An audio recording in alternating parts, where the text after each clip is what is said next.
I think one of the things that could be a kind of lesson from Standing Rock for us who live in cities or live wherever is the extent to which people there were already organized and were already prepared for something like that.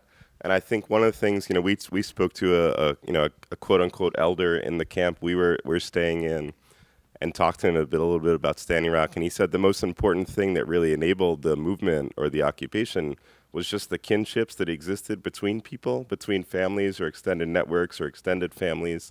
And basically just a basic question of survival or something is that you can't, like in the conditions that are there now, you couldn't really go there as an individual and survive even.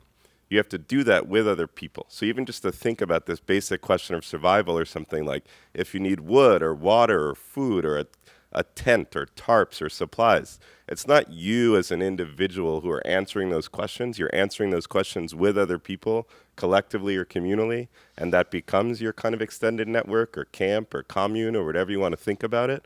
And I think that's one of the things we can do or think about now is what are the kind of forms of kinship or forms of organization that we have or can build and work towards that either could enable you to live in a brutal winter in Standing Rock in North Dakota, or that could enable you to live in New York City in the coming years or something. In some ways, they're the same question.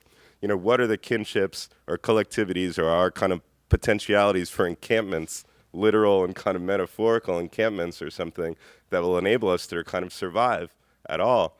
And a big part of that in the city or in kind of metropolitan life is we're taught or think we have to think of that individually, like ourself, like how do I survive or something. But it's like, no, how do we survive together? How do we survive whatever that might come at us or something?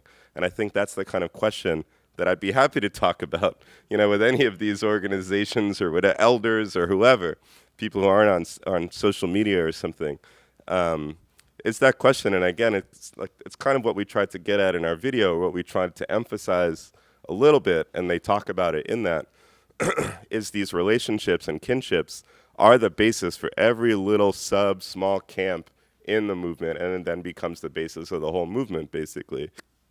There's a web of relations and kinships and a way of thinking that makes this possible.